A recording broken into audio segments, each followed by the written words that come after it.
So I'm excited today to be broadcasting from Fox News headquarters.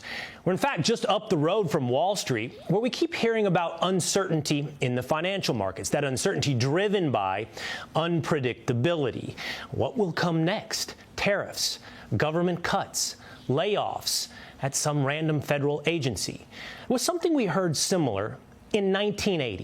In 1980, a brand new president came into office. He implemented what seemed at the time like drastic policy measures. He talked about tax cuts. He talked about deregulation.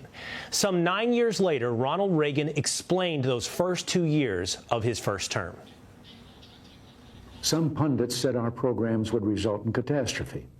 Our views on foreign affairs would cause war.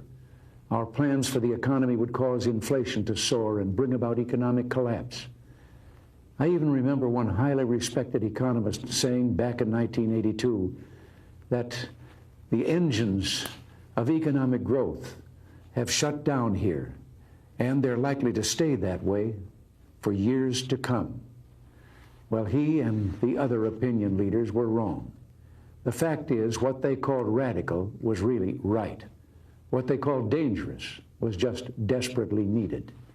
And in all of that time, I won a nickname, the Great Communicator. Is what they call today radical right? Is what they call insane desperately needed? Here's where we stand, in fact, just today.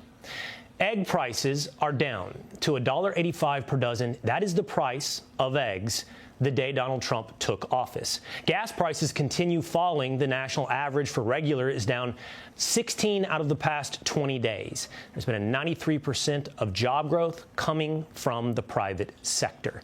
And perhaps more importantly, all the fear about tariffs causing a rise in inflation doesn't sound so right. Here are the headlines today from even the New York Times. U.S. inflation eased more than expected in February. CNBC, inflation rate eased to 2.8% in February, lower than expected. And Newsweek, amidst inflation plummeting, new data shows. So it's what we're doing today reminiscent of what was done once before by Ronald Reagan. He talked about, at that time in 1989, the way he was first received on the world stage and by pundits, and then the way they talked about the great communicator just a few short 2 years later. Back in 1981, and I was attending my first big economic summit, which was held that year in Canada. The meeting place rotates among the member countries. The opening meeting was a formal dinner for the heads of government of the 7 industrialized nations. Well, I sat there like the new kid in school and listened. And it was all Francois this and Helmut that.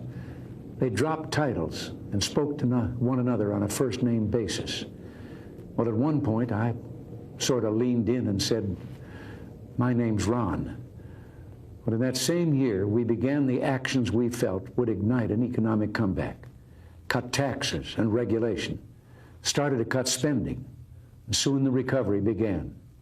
2 years later, another economic summit with pretty much the same cast. At the big opening meeting, we all got together, and all of a sudden, and just for a moment, I saw that everyone was just sitting there looking at me. And then one of them broke the silence. Tell us about the American miracle. Is the uncertainty today what leads to perhaps an American miracle?